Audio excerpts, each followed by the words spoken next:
ہمارے حضرت بہت استقامت والے تھے، لیکن پھر بھی فرماتے تھے کہ یہ اللہ کا فضل ہے کہ اللہ نے ہم پہ 5 نمازیں فرض کر دی، آپشنل نہیں رکھا۔ آپشنل ہوتی نا، اختیاری ہوتی تو شاید کوئی بھی نماز نہ ہوتی، ہم سے سوچتے ہی رہتے کہ چلو 5 نمازیں پڑھنا ثواب ہے تو پرسوں سے پڑھیں گے۔ اللہ نے ایسی فرض کی ہے کہ زمین آسمان ادھر سے ادھر ہو جائے، سفر میں ہو، حضر میں ہو، بیماری میں ہو، خوشی میں ہو، غم میں ہو، یہ نہیں چھوڑنی، ٹھیک ہے نا؟ تو مجبور ہیں بھائی، اللہ نے کہا کہ میں کوئی عذر مانوں گا ہی نہیں، سفر ہو کچھ بھی ہو پڑھنی ہے۔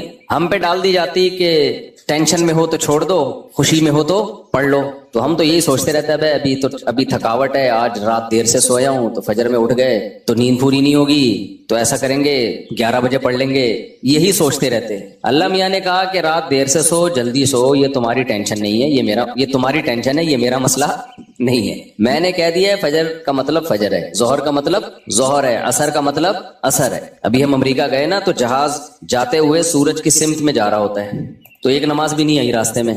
ہم نے ظہر پڑھ تو لی، لیکن نہیں بھی پڑھتے تو امریکہ پہنچ کے بھی مل جاتی، کیونکہ سورج کے ساتھ ساتھ چل رہے ہیں۔ واپسی پہ مخالف آ رہے ہیں تو ٹھکا ٹھک نمازیں آ رہی ہیں۔ اب جب ٹھکا ٹھک نماز آ رہی ہے، ایک نماز کا ٹائم، فوراً دوسری نماز، فوراً تیسری نماز، فوراً چوتھی نماز، فوراً 5ویں نماز، اور اللہ نے فرض نماز میں کہا ہے کہ کھڑے ہو کے پڑھو، قبلے کی طرف پڑھو۔ یہ ممکن نہیں ہے تو پھر مجبوراً بیٹھ کے پڑھو، لیکن فرض نماز پھر بعد میں لوٹانی چاہیے، کیونکہ فرض نماز اصل میں قیام بھی فرض ہے اور قبلہ رخ ہونا بھی فرض ہے۔ تو اب ہمارے ساتھ دوست تھے، انہوں نے کہا کیسے؟ میں نے کہا مجبوراً بھائی پڑھنی پڑے گی، اللہ کا حکم ہے، نماز آپ سفر میں نہیں چھوڑ سکتے۔ اللہ نے 4 کی 2 کی ہی اسی لیے ہے کہ میں نے 4 کی 2 کر دی ہیں، چھوٹی کر دی ہے اس لیے کہ چھوڑنا نہیں ہے، آدھی کر لو۔ چھوڑنے کا آپشن ہوتا تو اللہ پھر کہہ دیتا ٹینشن میں ہو تو چھوڑ دینا، نہیں تو پھر پوری پڑھ لینا، یہ کہتا نا اللہ تعالیٰ۔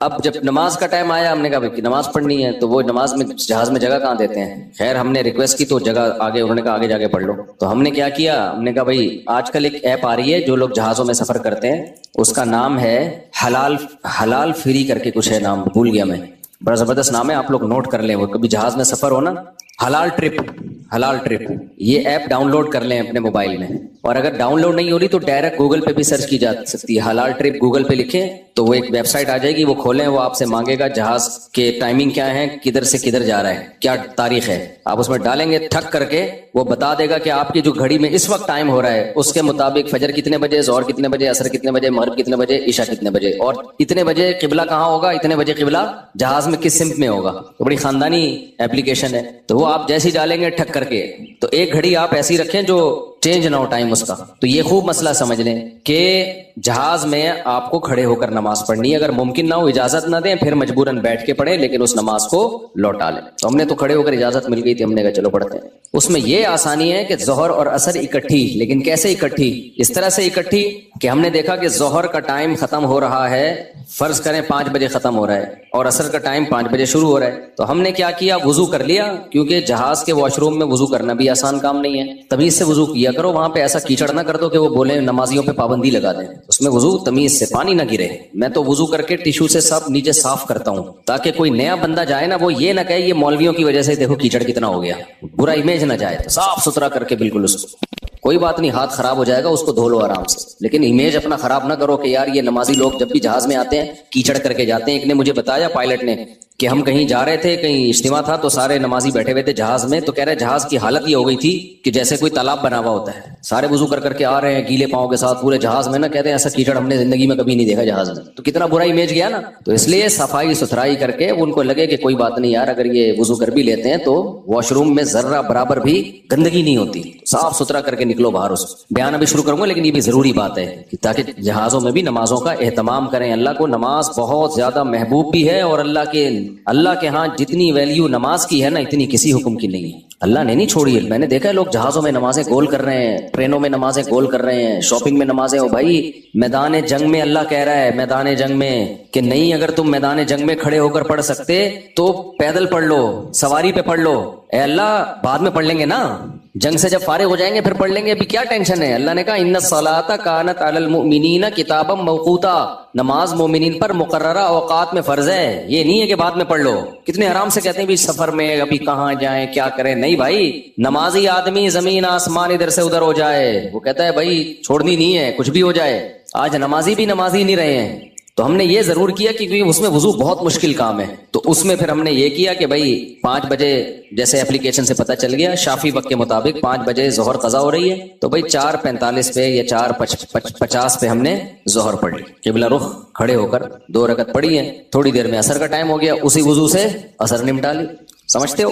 تو یہ اس طرح سے نبی صلی اللہ علیہ وسلم نے نمازوں کو سفر میں جمع کیا ہے۔ اور یہ جو حدیث ہے نا جس میں آتا ہے نبی صلی اللہ علیہ وسلم نے بغیر کسی عذر کے سفر کے نمازیں اکٹھی پڑھی ہیں ظہر عصر کی، تو اس کا بھی یہی مطلب ہے، ایسے اکٹھی نہیں ہے کہ ظہر کو قضا کر دیا ہو یا عصر کو ظہر کے ٹائم پہ پڑھ لیا ہو، ورنہ پھر یہ جو آیت ہے حافظوا علی الصلوات والصلاۃ الوسطی، نمازوں کی حفاظت کرو خصوصاً عصر کی نماز کی، پھر اس کا مطلب کیا ہو گیا؟ اس کا تو پھر مطلب ہی نہیں بنتا کوئی، تو حدیث کی وہ تشریح کی جائے گی جو قرآن سے میچ کر رہی ہو۔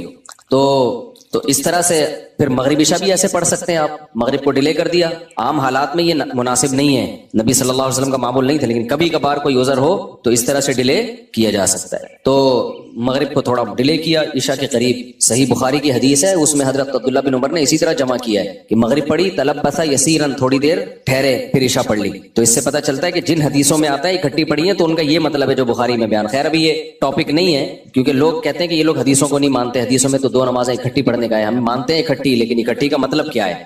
تو خلاصہ یہ کہ کسی قیمت پہ بھائی نماز قضا بولو مت کرو۔ دیکھو بار بار ایک بات بیان کرتا ہوں، اللہ کے حکم میں آسانی ہے، لچک نہیں ہے، کیونکہ دنیا میں کوئی بھی قانون ساز اپنے قانون کو ہلکا نہیں سمجھتا۔ دنیا میں جو بھی حکومت ہوتی ہے قانون بنائے اور یہ کہے کہ یہ لازم ہے، اس کے بعد پھر وہ لازم نہ کرے، اور تو اس کا مطلب خود اپنے قانون کی ویلیو کو وہ ڈی ویلیو کر رہی ہے نا، یہی مطلب ہو گیا نا۔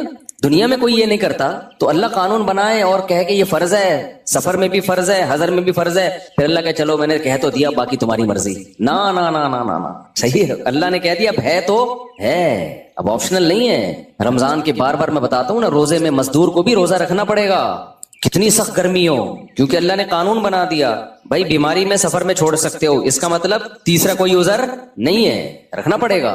تو اس لیے جو فرائض ہے نا، واجبات فرائض، اس میں اللہ کے قانون آسان ضرور ہے، لچکدار نہیں ہے، جب ہے تو ہے۔ اسی میں ایک اور مسئلہ آ گیا عدت کا، کسی عورت کے شوہر کا انتقال ہو جائے، اللہ نے قانون بنا دیا، آسان قانون بنایا۔ زمانہ جاہلیت میں بہت مشکل تھا، جب کسی عورت کے شوہر کا انتقال ہوتا تھا تو زمانہ جاہلیت میں عورت 2 سال عدت گزارتی تھی۔ کتنی؟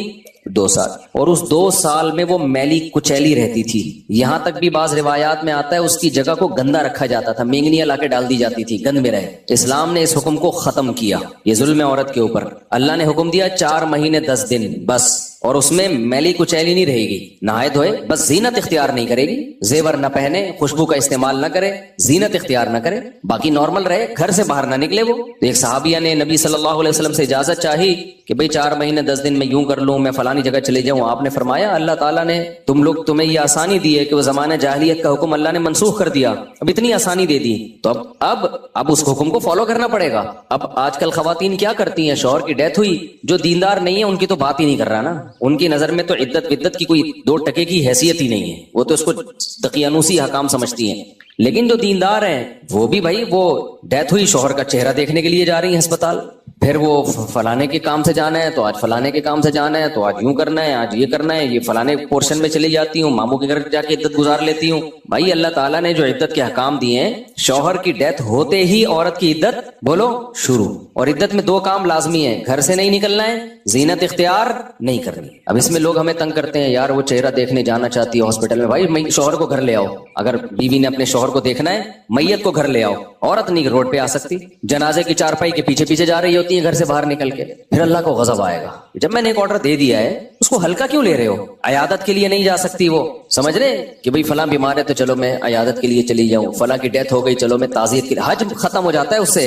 حج کی کتنے مسئلے آتے ہیں، عورت نے حج کی درخواست دی ہوئی ہے، نام آ گیا، حج پہ جانے کی تیاری ہو گئی، شوہر کا انتقال ہو گیا، اب جس دن جانا ہے 4 مہینے تو ہو جائیں گے، 10 دن رہ جائیں گے، تو ہم کہتے ہیں بھائی 10 دن کیا 1 گھنٹہ بھی رہ گیا ہو نا 4 مہینے 10 دن ہونے میں، آپ کو 1 گھنٹہ پہلے بھی نکلنے کی اجازت نہیں ہے، بے شک حج ضائع ہو جائے کوئی بات نہیں، حج کینسل ہو جائے، کیونکہ حج کی فرضیت پہ عدت مقدم ہے، حج اگلے سال بھی ہو سکتا ہے، عدت تھوڑی ہو سکتی ہے۔ تو ہاں یہ اللہ نے آسانی رکھ دی ہے کہ جس عورت کا کوئی کمانے والا نہ ہو، اللہ نے لچک، جہاں شدید ضرورت تھی وہاں اللہ نے خود بخود لچک رکھ دی کہ بھوکے تو نہیں مر سکتے نا، کمانے والا کوئی نہیں ہے تو کمانے کے لیے جا سکتی ہے، مجبوری ہے بھائی کمانا۔ اس میں فقہاء نے بیان کیا دن میں جائے بغیر زینت اختیار کیے، اور دن میں واپس آ جائے، اور صرف کمانے کی حد تک باہر نکلے، ادھر ادھر نہ جائے۔ اب اس میں خواتین یہ کیوں ایسے کیا؟ بھائی اللہ کا حکم ہے، اب اس میں آپ کو چونو چرا کی اجازت بولو نہیں ہے، بس آرڈر دے دیا۔ پھر اللہ نے یہ بھی حکم نازل کر دیا کہ اگر عورت پریگنینسی میں ہے تو بچہ ہوتے ہی اس کی عدت ختم ہو جائے گی۔ دیکھو ہمارے نبی صلی اللہ علیہ وسلم بھی اللہ کے آرڈر کے سامنے کیسے اپنی عقل نہیں استعمال کرتے تھے۔ ایک صحابیہ کو حمل تھا، ان کے شوہر کی ڈیتھ ہوئی ہے اور ادھر بچہ پیدا ہو گیا، ادھر ڈیتھ ہوئی اور ادھر فوراً ہی۔ اب ان کو خیال ہوا بھائی اتنی جلدی تو عدت پوری نہیں ہوتی، تو کیا کر رہا ہے؟ نبی نے سے مسئلہ پوچھا کہ آپ نے فرمایا ختم۔ جب اللہ نے کہہ دیا وَأُولَاتُ الْأَحْمَالِ أَجَلُهُنَّ أَن يَضَعْنَ حَمْلَهُنَّ کہ حمل والی عورت کی عدت یہ ہے کہ بچہ جن لے، تو بچہ جن دیا تو اللہ نے تو نہیں کہا کہ 1 سیکنڈ بعد جنے یا 1 سال کے بعد جنے، اللہ نے یہ کہا ہے اللہ نے قرآن میں۔ تو ہمارے نبی بھی اللہ کے حکم کو کیسے فالو کرتے تھے نا۔ اگر یہی بچہ پہلے پیدا ہو جاتا، پیدا ہوتے ہی شوہر کی موت ہو جاتی۔ فقہا بہت باریک مسائل بیان کرتے ہیں اور آج کل کے اسکالر نا ان کا مذاق اڑاتے ہیں کہ دیکھو یہ اتنی باتوں میں لوگوں کو الجھایا ہوا ہے۔ فقہا نے بیان کیا ہے کہ ادھر بچہ پیدا ہوا، کیونکہ ایسا ممکن ہے، قانون جب لکھا جاتا ہے تو امکان کو بھی لکھا جاتا ہے کہ ابھی آدھا بچہ پیدا ہوا ہے اور شوہر کی ڈیتھ ہو گئی تو کیا ہوگا۔ ایک ہے بچہ پیدا ہوتے ہی شوہر کی ڈیتھ ہو جائے، تو بچہ چونکہ پہلے پیدا ہوا ہے، شوہر کی ڈیتھ بعد میں ہوئی ہے، تو اب عدت کیا ہوگی؟ اب 4 مہینے 10 دن چلے گی۔ ادھر شوہر کی ڈیتھ ہوئی اور فوراً بچہ پیدا ہو گیا تو عدت ختم۔ اب ایسے بھی کیس قیامت تک کے لیے دین آیا ہے نا، ایسا بھی ممکن ہے کہ شوہر کی ڈیتھ ہوئی اور بچہ آدھا پیدا ہوا ہے اور ادھر ڈیتھ ہوئی اس کی، یعنی ولادت ہو رہی تھی اور شوہر کا انتقال ہو گیا۔ امکان تو ہے نا، لا جب لکھا جاتا ہے نا تو اس میں امکانات بھی لکھے جاتے ہیں۔ تو فقہا نے اس میں بھی بحث کی ہے کہ اس صورت میں کیا ہوگا، یا عورت کنفیوز ہے، پتہ ہی نہیں چل رہا کہ جب اطلاع ملی ہے تو بچہ پیدا ہو چکا تھا یا نہیں ہوا تھا، اس کے بھی فقہا نے احکام لکھے ہیں۔ تو بہت باریکیوں میں جا کے، تاکہ آئندہ آنے والے لوگوں کو کنفیوژن نہ ہو۔ آپ کتاب میں جا کے دیکھو، ہر مسئلہ فقہا نے ڈسکشن کی ہے اور اس کو بیان کیا ہے، تو ذرا سے فرق سے عدت کا حکم چینج۔ لیکن کیوں اتنا احتیاط کیوں؟ بھائی اللہ کا جب لا ہے تو وہ 2 اور 2 4 کی طرح ہے۔ سمجھتے ہو کہ نہیں سمجھتے ہو؟ جب اللہ نے کہہ دیا کہ بھائی جو حمل والی عورت ہے اس کا بچہ پیدا ہوتے عدت ختم، اگلے سیکنڈ میں بچہ پیدا ہوا عدت ختم۔ حضرت عائشہ کا قول ہے یا کسی صحابی کا کہ شوہر کو ابھی غسل بھی دیا جا رہا ہو نا، ابھی دفنایا بھی نہیں جا رہا ہے اور بچہ پیدا ہو جائے تو بس ختم عدت، چاہے دفنایا بھی نہ ہو، فوراً نکاح کر سکتی ہے وہ، ٹھیک ہے نا، فوراً نکاح کر سکتی ہے۔ تو اللہ نے اجازت دے دی اس کو۔ اب اس میں حکمت کیا ہے ہمیں نہیں پتا بھائی، اللہ کا حکم ہے، نص وارد ہو گئی تو نبی نے بھی اس پر عمل کیا، صحابہ نے بھی، ائمہ مجتہدین نے بھی۔ لیکن یہ نہیں ہے کہ جی 40 دن کی عدت، بعض 40 دن کی عدت منا رہی ہیں، بعض جو ہے وہ سفر کر رہی ہیں عدت کے دوران۔ تو ہاں گھر اکیلا ہے، وحشت ہے اس میں بہت زیادہ، خوف ہے، کوئی خطرہ ہے چوری چکاری کا، تو مجبوری میں پھر وہ گھر چینج کر سکتی ہے۔ جیسے کوئی ایسی جگہ پہ رہ رہی ہو جہاں چور ڈاکوؤں کوئی ساتھ رہنے والا نہ ہو، وہ ایک الگ مسئلہ ہے۔ ایک میں نے جو بھی ایتھیسٹ ہو جائے نا، دیکھو جو ایتھیسٹ ہوتے ہیں نا ان کی بہت ساری وجوہات ہوتی ہیں، جو خدا کے منکر ہوتے ہیں۔ ایک وجہ تو کوئی ٹینشن ہوتی ہے، وہ وجہ دلیل نہیں ہوتی، ان کے لیے دنیا میں مشکلات اور غم بہت آ رہے ہوتے ہیں، وہ دعائیں قبول نہیں ہو رہی ہوتی، تو کہتے خدا ہوتا تو میری مشکلات حل کرتا، وہ اس بیس پہ خدا کا انکار۔ ایسے بھی بہت سے لوگ ہیں دنیا میں۔ ایک جرمن سے خاتون آئی، ملحد تھی، ایتھیسٹ تھی، ہمارے دوست میں لانے کے لیے لے کر آئے، کمال کی بات ہے اس کو دوپٹہ پہنا دیا انگریز عورت کو، مفتی صاحب سے ملنے جا رہی دوپٹہ پہنا، بڑی تمیز سے نا دوپٹے پہن کے، انگریز عورتیں دوپٹے میں عجیب سی لگ رہی ہے، لگ رہا تو مذاق کر رہی ہے ہمارے ساتھ، کیونکہ ان کے دوپٹے 100 سال پہلے اتر چکے ہیں، اب دوپٹہ لگتا ہے کہ عجیب سا ہی لگ رہا ہوتا ہے ان کے اوپر۔ خیر وہ دوپٹے میں آئی، اللہ اس کو جزائے خیر دے۔ تو اس نے وہ خدا کی منکر تھی۔ کیوں؟ اس نے کہا کہ میں بچپن میں گاڈ نے مجھ سے میری ماں چھین لی، مجھے ماں کی ضرورت تھی، بچپن میں میری ماں مر گئی، تو اس غضب میں اس نے کہا میں نہیں مانتی اللہ کو، خدا کو نہیں مانتی، یہ ظلم کیا میرے ساتھ، جاؤ ہم بھی نہیں مانتے۔ تو ایسی فضول بات نا، خیر اس کو تو جو میں نے جواب دینا تھا دے دیا۔ لیکن یہ بھی ہوتا ہے ہمارے یہاں بہت سے لوگ جب ان کے مسائل پورے نہیں ہوتے، تمنائیں پوری نہیں ہوتی، آرزویں پوری نہیں ہوتی، کہتے کہاں ہے اللہ، میری تو شادی وہاں ہو نہیں رہی جہاں میں چاہ رہا تھا۔ یہ ہے، ان بیسس پہ بہت سے لوگوں نے خدا کا انکار کیا، میری تو تنخواہ اتنی ہے ہی نہیں، وہ محنت کر نہیں رہا، پیسے کما رہا ہے، ہم تو 5 ٹائم نماز پڑھ رہے ہیں، دعائیں مانگ رہے ہیں، تبلیغ میں سہ روزہ لگا کے دے گا، بے کوئی اللہ واللہ معاذ اللہ نہیں ہے۔ یہ ہوتے ہیں پرلے درجے کے بے وقوف، یہ اللہ کے وجود کو ایسے ماننا چاہتے ہیں کہ اللہ ہو لیکن ہم خدا کے خدا ہوں، وہ ہمارا بندہ ہو۔ ان کو وہ والا خدا چاہیے جس کے یہ خدا ہوں۔ جیسے میں نے بھی مثال دی تھی نا بیان میں کہ آپ نے بچہ پیدا کیا، اب گھر میں چل کس کی رہی ہے؟ بچے کی چل رہی ہے، آپ کا کچھ چلتا ہی نہیں گھر میں، تو آپ کیا کہتے ہو؟ یار میں نے غلطی سے کیا پیدا کر دیا؟ باپ پیدا کر دیا ہے ٹھیک ہے، غلطی سے میں نے کیا پیدا کر دیا ہے. جیسے انگریزوں کے یہاں بچے پیدا ہونے بند ہو گئے ہیں، ان کے یہاں باپ پیدا ہوتے ہیں کہ بچوں کو آنکھیں دکھائی پولیس آ جائے گی. بچہ باپ کو آنکھیں دکھائیں اتنی جلدی پولیس نہیں آتی، باپ بچے کو آنکھیں دکھا دے فوراً پولیس آئے. وہ بچے پھر بتاتے بھی ہیں، اب دوبارہ آنکھیں دکھائیں فون دے گئے فون. ایسے ایک آدمی نے مجھے خود بتایا، کہہ رہے میں پاکستان سے اپنی فیملی کو امریکہ لے کے گیا تو مجھے غصہ آیا بچے پہ کسی بات پہ، میں نے تھپڑ لگا دیا اس کے، بہت بدتمیزی کر رہا تھا. تو اس نے واقعہ سنایا نا، کہتے ہیں کہ میں نے اس کو تھپڑ جیسی لگایا، مجھے پتہ ہی نہیں، میں تو آرام سے انجوائے کر رہا ہوں، پولیس آئی اٹھا کے لے گئی مجھے. یار بچہ باپ کو تانے بھجواتے، میں تو کہتا ہوں یار آدمی کی کیا گزرتی ہوگی.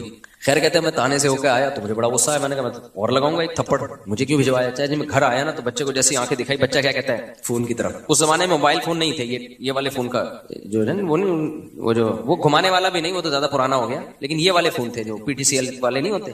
تو کہہ رہے ہیں فون کی اشارہ کر کے کہتا ہے دیکھ رہا ہے وہ، کہہ رہا میں نے کہا بھائی یہ میں نے غلطی سے کیا پیدا کر دیا.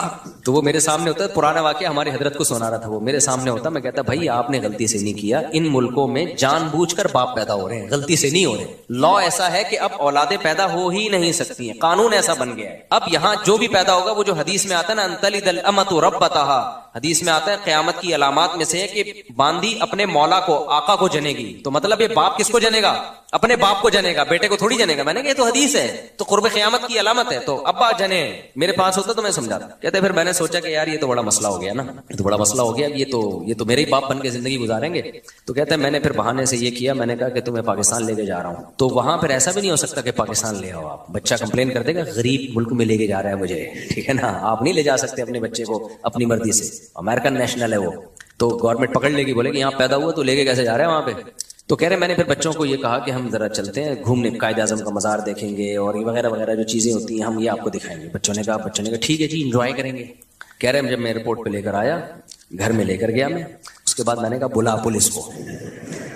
آگے میں یوٹیوب کی پالیسی کے خلاف ہے، میرے خلاف نا ایتھیسٹ بہت ساری کمپلینز انہوں نے ڈالی ہوئی ہیں، یوٹیوب کو اس کا چینل بند کرو، بہت زیادہ کمپلینز گئی ہوئی ہیں. تو آگے اس نے وہ کچھ کیا جو یوٹیوب کی پالیسی کے خلاف. بچے کہہ رہے ہیں ہمارا قصور کیا، کہہ رہے ہیں انجوائے کر رہا ہوں میں، ویسے ہی یار بس بہت دن ہو گئے تھے، سمجھتے ہو. تو انتلد الامۃ ربتہا، باندی کس کو جنے گی؟ اپنے آقا کو. وہ جننا شروع، بچے باپوں نے اپنے باپوں کو پیدا کرنا شروع کر دیا. تو میں یہ مثال کس پہ دے رہا تھا، پھر دائیں میں بیان چلا جاتا ہے یار کہاں لے کے چلتے ہیں بیان. یہ مثال کس پہ آئی ہے وہ بتا. ہاں وہ بہت بہترین مثال میں، شکر ہے آپ نے یاد دلا دی، جزاک اللہ. تو میں مثال یہ دے رہا تھا کہ جو لوگ یہ کہتے ہیں نا ٹینشن میں ہمارے اللہ نے یہ بھی نہیں کیا یہ بھی نہیں کیا، تو اللہ کہتے ہیں ایسے اللہ کو ماننے کا فائدہ، وہ اللہ کا انکار کر دیتے ہیں اس بیس پہ. یار اللہ ہمارے کام تو بنا نہیں رہا، جہاں میں شادی کرنا چاہ رہا ہوں وہاں شادی نہیں ہو رہی، اور جہاں میں پیسے اتنے کمانا چاہ رہا ہوں جاب نہیں مل رہی، غربت مہنگائی میں خرچے پورے نہیں ہو رہے، تو دعائیں مانگ کے دیکھ لی دعائیں پوری نہیں ہو رہی. تو میں نہیں مانتا ہے معاذ اللہ ایسے اللہ کو. اس طرح کے بہت لوگ ہیں. بھائی بات یہ ہے کہ جب آپ اللہ کو مان رہے ہو نا تو اللہ کا مطلب پتہ ہے کیا ہے، کہ چلے گی اس کی، چلے گی آپ کی نہیں. اللہ کہتا ہے ایسے والے اللہ کو مانو، ایسے والے اللہ. جب اللہ کی چلے گی تو اللہ چاہے گا تو آپ کی مرضی کی ہو جائے گی شادی، نہیں چاہے گا تو نہیں ہوگی. اللہ چاہے گا تو آپ کو آپ کی مرضی کی جاب مل جائے گی، نہیں چاہے گا تو نہیں ملے گی. تو اللہ کو ماننے کا مطلب اللہ وہ ہے، ہم اللہ تھوڑی ہیں. تو چاہتے اللہ کی پوری ہوں گی، ہماری تھوڑی پوری ہوں گی، ہماری اتنی پوری ہوں گی جتنی اللہ چاہے گا. تو اگر آپ نے ایسے اللہ ماننا ہے کہ آپ سب کچھ آپ کا چلے، تو پھر اللہ کہتے ہیں پھر میں کس بات کا اللہ ہو گیا بھائی، اللہ تو پھر تو ہے. یہاں ایک اشکال ہوتا ہے کہ جب اللہ نے اپنی ہی چلانی ہے تو ہم سے دعاؤں کا کیوں کہتا ہے. ایک سوال ہوگا، جب اللہ نے میری وہیں کروانی تھی جہاں ابا چاہ رہے تھے، میری والی تو اللہ نے دلانی نہیں تھی مجھے، تو پھر اللہ نے مجھے یہ کیوں کہا کہ راتوں کو اٹھ کے تہجد میں دعائیں مانگا کرو، یہ کیوں کہا اللہ نے. ابے دیکھو میں آپ سے کہتا ہوں، میں کسی وزیر ہوں فرض کرو، میں نے آپ سے کہا اپلیکیشن لکھ کے دو، ایک پراپر وے طریقہ ہے. یہ کام آپ چاہتے ہو نا آپ کے گھر میں بجلی کا کنیکشن لگ جائے، گیس کا کنیکشن لگے گا تو پھر بھی نہیں، لیکن ایک مثال دے رہا ہوں گیس کا کنیکشن لگ جائے تو آپ ایک اپلیکیشن دو، پراپر طریقے سے لکھ کے دو، تو ہم آپ کا وہ کام کر دیں گے. یہاں دفتر میں کھڑے ہو کے ہمارا سر خراب مت کرو. ہوتا ہے نا، جیسے مجھ سے کوئی ملنے کے لیے آتا ہے بے وقت آ جائے تو میں کہتا ہوں بھائی ایک طریقہ ہے، ایڈمن سے رابطہ کرو، پھر بتاؤ کیوں ملنا چاہ رہے ہو. بعض دفعہ بلا وجہ رشتے کے لیے آ رہے ہوتے ہیں، ہماری شادی کرا دیں، تو بھائی میں نہیں شادیاں کراتا لوگوں کی، یہ کام میرا ہے ہی نہیں. تو کوئی وجہ بتاؤ گے، وہ وجہ معقول وجہ ہوگی، پھر ہم ٹائم دے دیں گے، اس ٹائم پہ آ جانا. میں تو پھر فارغ کر کے بیٹھتا ہوں اپنے آپ کو اس ٹائم پہ. تو لیکن آپ اس ٹائم پہ بھی آ گئے، پھر بھی میں نہیں مل رہا، تو آپ کو غصہ آئے گا نا. پھر ہمیں یہ لمبا چوڑا پروسیس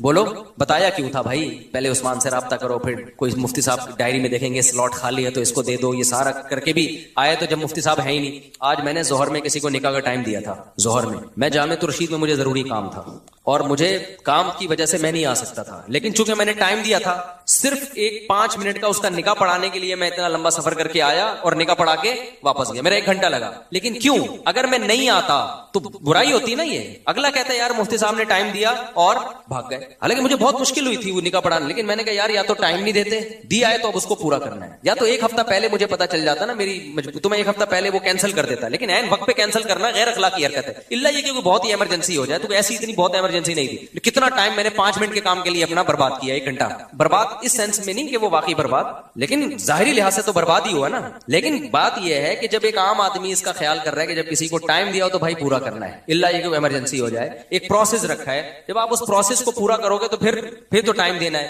تو اللہ میاں نے بھی جب یہ کہہ دیا کہ بھائی ایسے ہی نہیں بلکہ باقاعدہ دعا مانگو، 2 رکعت پڑھو، ہاتھ اٹھاؤ، گڑگڑاؤ، مجھ سے مانگو میں دیتا ہوں. ہم نے سارا پروسیس پورا کر لیا، پھر بھی اللہ دے ہی رہا. اس کی کہیں اور ہو گئی، اس کے بچے ہم کو ماموں کہہ رہے ہیں. پھر آدمی کو غصہ آتا ہے یار، یہ ایتھیسٹ لوگ بہت سے یہی کہتے ہیں کہ پھر بولا کیوں تھا دعائیں مانگو. جب گورنمنٹ ہمیں کہتی ہے اپلیکیشن لکھ کے دو اور جب تمہارا نمبر آئے گا تو اس اپلیکیشن پہ غور ہوگا تو ہم یہ تمہارا نلکا لگوا دیں گے. جب گورنمنٹ نلکا نہیں لگاتی ہم گورنمنٹ پہ لعنتیں بھیج رہے ہوتے ہیں، یار ہمارے گٹر کے ڈھکن کی 50 درخواستیں ہم نے جمع کرا دی ہیں، گٹر کا ڈھکن نہیں لگ رہا، کرپٹ حکومت ہے، یہ ہے وہ ہے. تو یہی ہوتا ہے، پھر ہم حکومت کا انکار کر دیتے ہیں، بغاوت پہ آتے ہیں. تو ہم اللہ میاں بھی ہمیں کہا کہ ادعونی استجب لکم، دعائیں مانگو میں تمہاری دعاؤں کو سنوں گا، تمہاری پکار کا جواب دوں گا. سب جوتے کا تسمہ بھی مانگنا ہو وہ بھی ٹوٹ جائے تو مجھ سے مانگو. تو اللہ جوتے کے تسمے مجھ سے مانگو اور ہم جناب تجھ سے ضروری چیزیں مانگ رہے ہیں. روٹی تو ضروری ہے، روزگار ضروری ہے، اور غریبوں کو کتنی گالیاں آج کل فیس بک پہ پڑ رہی ہیں. تو اللہ یہ تو ہم سے روزہ بھی لگا لیا، حج کر کے دعائیں مانگ لی، بیت اللہ کے غلاف کو پکڑ کے جتنا ایکسٹریم لیول پہ ہم جا سکتے تھے نا چلے گئے. عمرے پہ گئے، وہاں ہم نے بیت اللہ کے غلاف کو پکڑ کے دعائیں مانگی، مگر پھر بھی ہمیں ماموں کے علاوہ کوئی لفظ نہیں ملا. بہت سے لوگ اس چکر میں ایتھیسٹ ہوتے ہیں کہ یار یہ کوئی خدا معاذ اللہ نہیں ہے، ہوتا تو کچھ تو اس کو ترس آتا نا ہمارے اوپر. تو یہ ایک اشکال ہوتا ہے. پہلا جواب تو میں نے دیا ہے، پہلا جو جواب ہے نا کہ آپ اللہ کو اللہ نہیں مان رہے، آپ اللہ کے اللہ بننے کی کوشش کر رہے ہو. اس اشکال کا جواب تو ہو گیا. لیکن دوسرا اشکال ہوتا ہے یہ اللہ ہی کے کہنے پہ تو ہم کر رہے ہیں. خوب سمجھ لو، اللہ نے جو کہا ہے نا کہ مجھ سے دعائیں مانگو تو میں تمہاری حاجات کو پورا کروں گا. تو دنیا میں تو جب ہم کسی کو کہتے ہیں نا کہ میں حاجات کو پورا کروں گا تو ایمان بالغیب والا معاملہ نہیں ہوتا. نہ سامنے والے پر لازم ہے کہ ہم پر ایمان لے کر آئے، لہذا ہم اس کی حاجت پورا نہ کریں تو قابل ملامت ہیں. لیکن اللہ کا جہاں تک معاملہ ہے اللہ حاجات پوری کرتا ہے. لیکن اللہ نے یہ کہا ہے کہ میں اس طریقے سے کروں گا جیسے میری سمجھ میں آئے گا، تمہاری رائے کے مطابق نہیں کروں گا. اس لیے کہ میں نے اپنے آپ کو غیب کے پردوں میں رکھنا ہے. اگر میں نے ایسے دعائیں قبول کرنا شروع کر دی، تم نے یہ مانگا میں نے یہ دے دیا، تو جو ایتھیسٹ ہیں سارے ایمان لے آئیں گے میرے اوپر. معاملہ غیب پہ تھوڑی رہے گا، پھر تو مشاہدے پر ہو جائے گا. سمجھ میں آ رہی ہے بات کہ نہیں آ رہی؟ غیب کا معاملہ تھوڑی رہے گا. پھر تو دنیا میں کوئی کافر نہیں رہے گا، کوئی نافرمان نہیں رہے گا، کوئی مرتد نہیں ہوگا. سارے کہیں گے ادھر دعا، اور پھر دعائیں بھی تو کیا کیا ہوں گی. پھر یہ دعا تھوڑی مانگے گا اللہ یہ دلا دے، اللہ اس جیسی 4 دلا دے.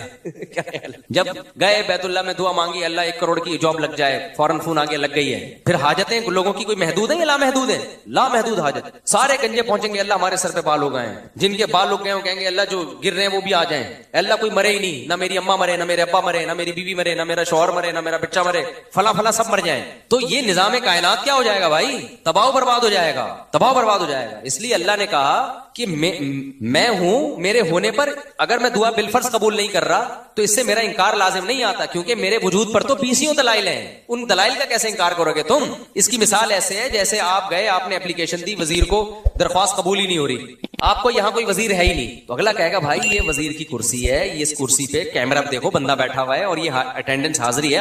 یہ نہیں کہو کہ وزیر ہی نہیں ہے، یہ کہو کہ وزیر نالائق ہے، آپ کی مراد پوری نہیں کر رہا یا سست ہے. اور اگر نالائق بھی نہیں ہے، سست بھی نہیں ہے، پھر یقیناً کوئی حکمت ہے. تو وزیر کے بارے میں تو ہم پاکستان کے وزیر کے بارے میں نہیں کہیں گے کہ کوئی حکمت کی وجہ سے کام نہیں کر رہا، وہاں تو رپورٹ کلیئر ہے، کر ہی نہیں رہا. وہ تو آج تک کسی کے پیسے لیے بغیر کام کیا ہی نہیں اس نے. اللہ پہ نہ رشوت کا الزام لگ سکتا ہے، نہ اللہ پہ یہ الزام لگ سکتا ہے کہ معاذ اللہ وہ بندوں کے کام کر کے تھک گیا ہے. تو اللہ کے بارے میں یہی کہا جائے گا، اور اس نے دعا قبول نہیں کی ہے تو بھائی وہ ہمارا کام ہے فائل جمع کرا دینا.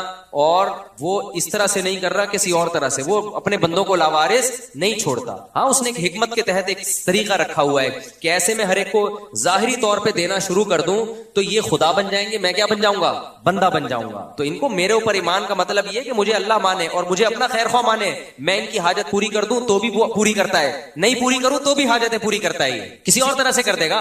ہمیں کیا پتا بھائی ہمارے پر کون کون سے حادثات آنے والے تھے. آپ نے دعا مانگی اللہ روزگار دلا دے, روزگار دلا دے, اللہ نے روزگار نہیں دلایا لیکن کوئی بڑی آفت سے آپ کو بچا لیا. آپ چاہتے تھے یہاں شادی ہو جائے, اللہ کے علم میں تھا بھائی تیرے لیے عذاب ہے, یہ نہیں ہے. بہت سے لوگ, ایک آدمی آیا نا اپنی معشوقہ کے بارے میں بہت دعائیں مانگتا تھا, مجھ سے بھی اس نے کہا نہیں ہوئی شادی, تو میں نے کہا یار اسی میں بہتری ہوگی. کہہ رہے اللہ یہ بھی تو کر سکتا تھا, اسی کو بہتر بنا دیتا میرے لیے. یعنی اللہ کو یہ سمجھایا جا رہا ہے, مسلمان تو یہ سوچ کے صبر کرتا ہے یار مجھے لگ رہا تھا یہ میرے لیے بہتر ہے, لیکن جب اللہ نے نہیں ہونے دی تو اس کا مطلب یہ میرے لیے بہتر نہیں تھی, کیونکہ اللہ میرا خیر خواہ ہے, اللہ میرا دشمن نہیں. لیکن اگلا پتہ ہے کیا کہتا ہے, یار اللہ کو یہ بھی تو طاقت ہے نا کہ اسی کو میرے حق میں بہتر بنا کے یہی دلا بھی دیتا اور اسی کو ٹھیک بھی کر دیتا. تو اس کا مطلب کیا ہوا کہ آپ سارا وہ چاہتے ہو جو آپ چاہتے ہو, تو بہتر یہی ہے کہ عرش پہ آپ خود جا کے بیٹھ جاؤ. ہم نے اپنے آپ کو اللہ کا تابع بنانا ہے. تو پیغمبروں کی سیرت سے بھی پتہ چلتا ہے دو قسم کے لوگ ہیں, ایک نافرمان اور ایک فرمانبردار. نافرمان لوگوں کو جب پریشانی آتی ہے اللہ کو برا بھلا کہتے ہیں, تبھی تو قرآن نے مثالیں دی ہیں. فرعون پہ بھی پریشانی آئی نا, موسیٰ علیہ السلام جب آئے نا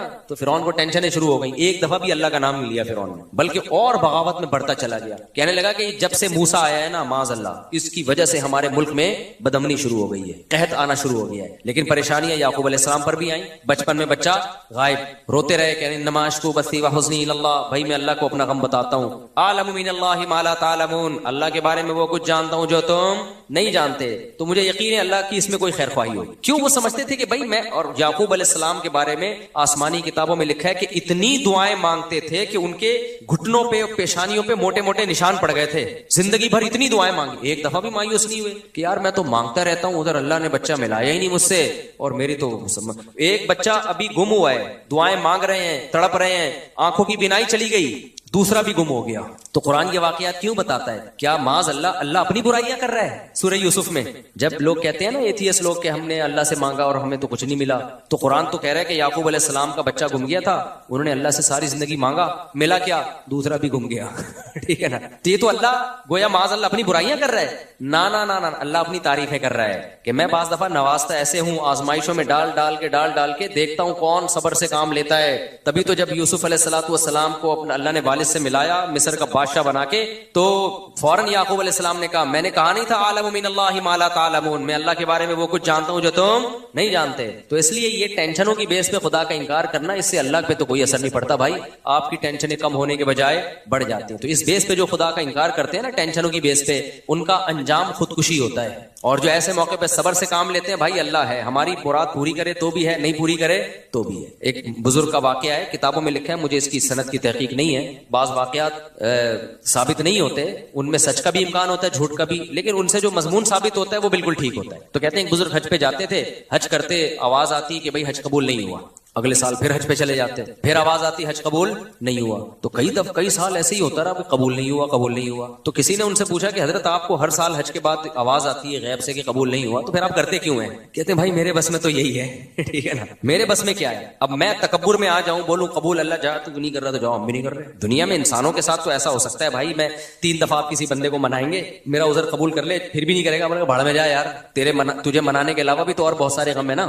انسانوں کے ساتھ ایسا کیا جا سکتا ہے, اللہ کے ساتھ ایسا نہیں. اللہ کو جھکنے والے لوگ پسند ہیں بھائی, غم میں دیا تو غم میں تسلی رکھو, خوشیاں دی تو خوشی میں اتراؤ نہیں, کس کا شکر ادا کرو, میرا شکر ادا کرو. اللہ کو ایسے لوگ پسند ہے. قرآن میں اللہ ایسے ہی لوگوں کی تعریفیں کرتا ہے. 2 طرح کے لوگ بتاتا ہے, غم میں پاگل ہو گئے اور غم میں صبر کیا, انہوں نے شکر کیا تو اللہ نے ان کے غموں کو بھی دور کر دیتا ہے اللہ تعالیٰ, ورنہ اسی غم میں صبر کی توفیق دے دیتا ہے. تو وہ بزرگ ہر دفعہ حج کر رہے ہیں, آواز آ رہی ہے قبول نہیں. لوگوں نے کہا پھر کیا فائدہ؟ انہوں نے کہا بھائی ہم تو اس کے علاوہ ہم تو بندے ہیں یار, ہم تو کرتے رہیں گے. تو جب انہوں نے یہ الفاظ کہے نا, تو کہتے ہیں غیب سے آواز آئی کہ یہ والا بھی قبول ہے اور اس سے پہلے جتنے کیے وہ بھی قبول ہے. تو اللہ یہ لفظ سننا چاہ رہے تھے. تبھی جن لوگوں کا نماز میں دل نہیں لگتا نا, کہتے ہیں نماز میں ایکچولی مزہ ہی نہیں آ رہا, پنکھے گن رہے ہوتے ہیں, ٹینشن اتنی ایسی, نماز کا کیا کرنا. وہ بھائی دفع کرو یار, اللہ نے کہا وضو کر کے میرے سامنے کھڑا ہو کے نماز پڑھ لو بس, ٹھیک ہے نا, ہم اس سے زیادہ کچھ کر نہیں سکتے. تو ہم تو جھکے رہیں گے اللہ کے سامنے, اور کوئی ہمارے پاس آپشن ہی نہیں ہے. تو کبھی اللہ حاجت پوری کر دے گا. خدا کی قسم, جس کو دعا کا فلسفہ سمجھ میں آ جائے نا, تو وہ ایتھیس جو دعا قبول نہ ہونے سے خدا کا انکار کر رہا ہے, اگر اسے دعا کا فلسفہ سمجھ میں آ جائے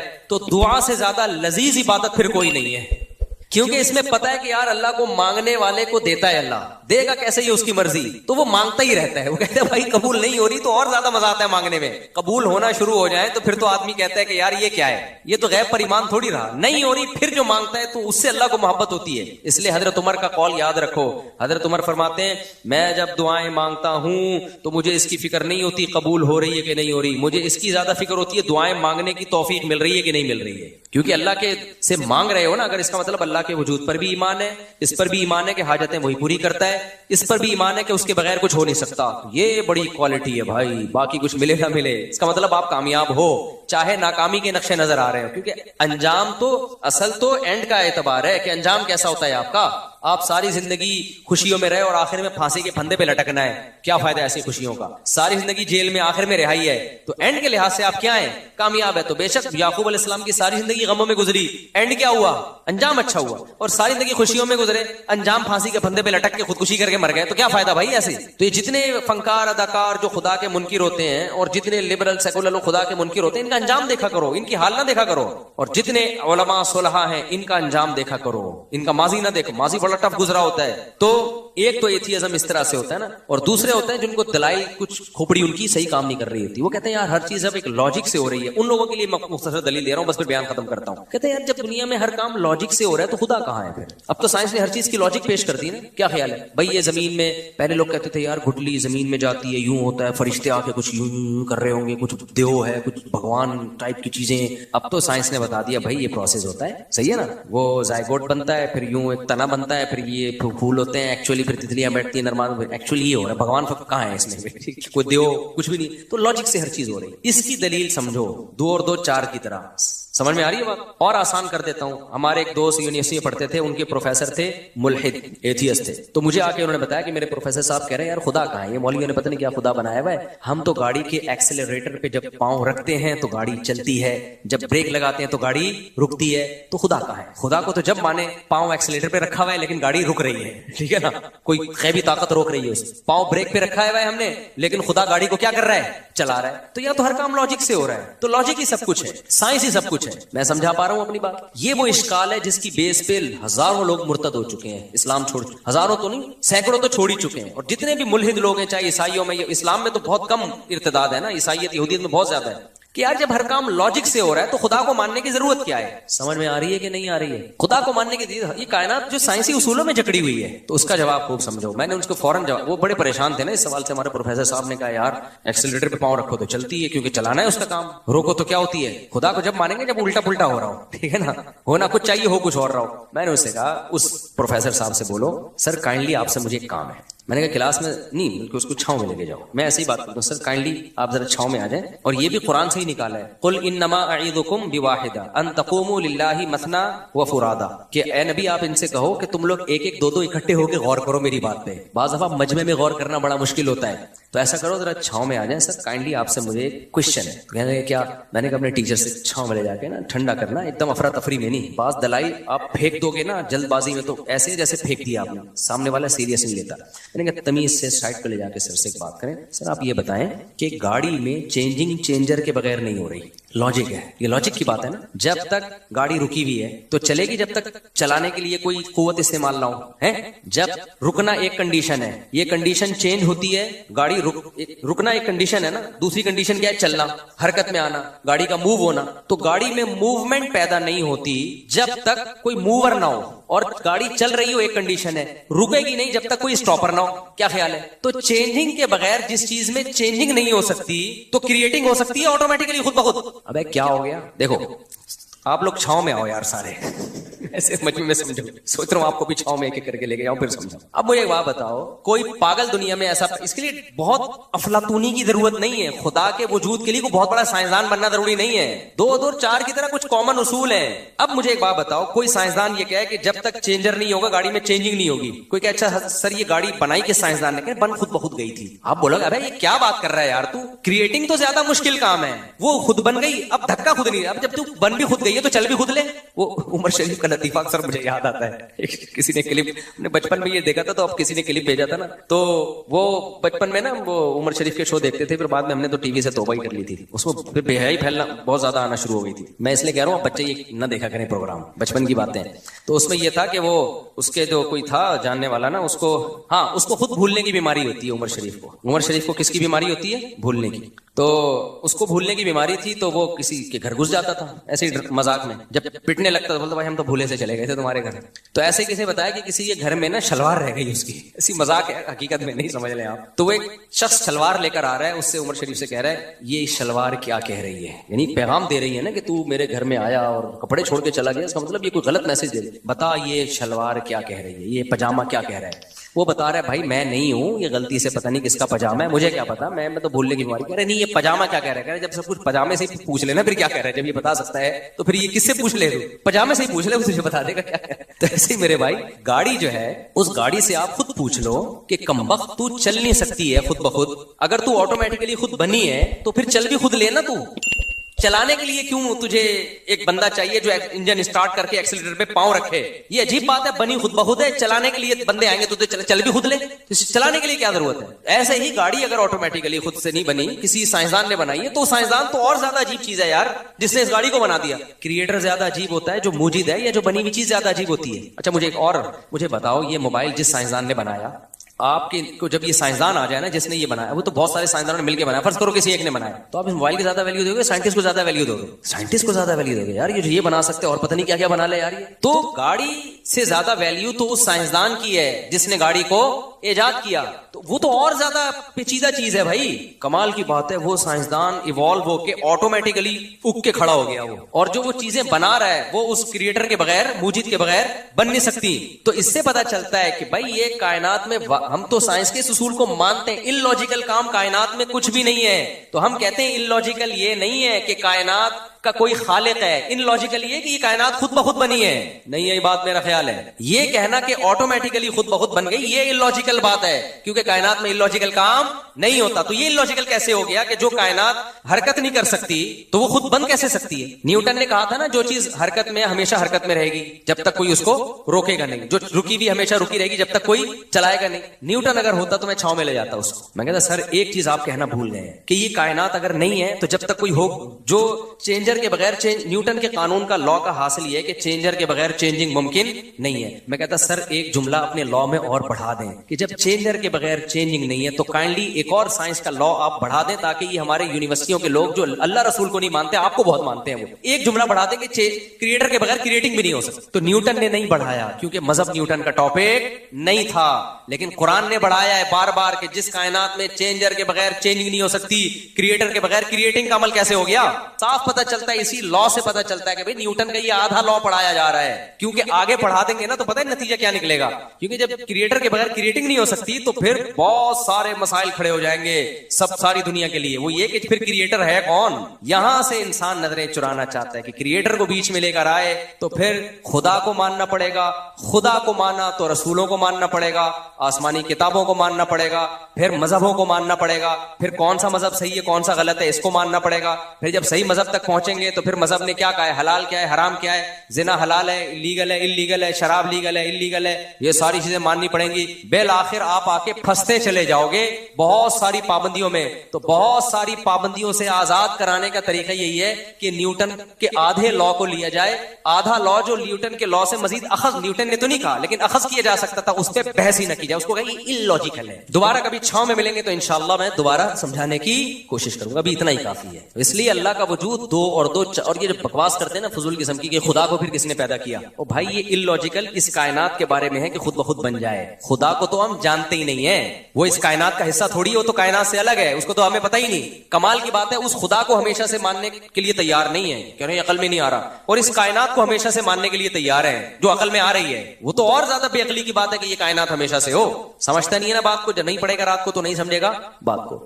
تو اس لیے سائنس کے چکر میں نا اپنے جہنم نہ خریدو میرے بھائی, سائنس کو خدا خدا نہ بنا لو. جتنی ہے سائنس اتنی رہنے دو اس کو, ٹھیک ہے نا, کہتے ہیں سائنس میں ہے تو جتنی ہے اتنی رہنے دو. تو یہ نہیں ہو سکتا, امپاسبل ہے یہ خود بخود دھماکے ہوں اور سورج چاند ستارے اور انسان اور یہ وسیم بھائی کلیم بھائی.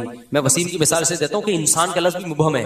کہتے ہیں انسان بن گیا, اب وسیم کو دیکھو الگ سے لے جا کے, یار یہ کیسے بن گیا یار, یہ پھر آئے گا نہیں بھائی. نہ غفار بن سکتا ہے, نہ سبکتگین بن سکتا ہے, نہ وحیدہ بن سکتی ہے, نہ نسرین بن سکتی ہے خود بخود. یہ نہیں ہو سکتا, اٹ ازنٹ پاسبل. ٹھیک ہے, تو اپنے ایمان کو مت بگاڑو, یہ اہم بات تھی. اور ایک اور بات بیان میں رہ گئی تھی, ہاں, تو اس لیے میں کہتا ہوں قرآن نے اس ٹاپک کو بہت زیادہ چھیڑا ہے 3 ہفتے سے مسلسل یہی, اور اس ٹاپک کو کہ تمہیں آخرت میں حساب و کتاب دینا ہے, موت کے بعد زندگی ہے. تو اب میں بہت پریشان ہوتا ہوں کہ یار نظریاتی اصلاح تو میں کرتا رہتا ہوں, عملی اصلاح کی طرف بھی اب آنا چاہیے. بھائی نظریہ تو بن گیا, اللہ بھی ہے تو کیا کریں, تو ہیں تو ویسے کے ویسے ہی. جب اللہ کو مانتے تھے تو بھی ویسے ہی تھے. مسلمان جب اللہ کو نہیں مانتا تو جیسا ہوتا ہے, ماننے کے بعد بھی بولو, صبح بھی پہلے بھی 2 پراٹھے کھا رہا تھا, اللہ کو ماننے کے بعد بھی کیا کرے گا, 2 پراٹھے کھائے گا. پہلے بھی گٹکا کھاتا تھا, اللہ کو ماننے کے بعد بھی کیا کرے گا, گٹکا کھائے گا. جب اللہ پہ ایمان نہیں تھا تو بھی جمعہ پڑھ لیا کرتا تھا, ہو سکتا ہے میں بھی, ہو سکتا ہے اللہ نکلا قیامت کے دن ہفتے میں 1 دن نماز پڑھ لو. جب اللہ پہ ایمان لے آیا دلائل کی دنیا میں تو بھی کیا کر رہا ہے, جمعہ ہی پڑھ رہا ہے. تو اس لیے اتنا کافی نہیں ہے کہ ہم اپنے نظریات کی اصلاح کریں.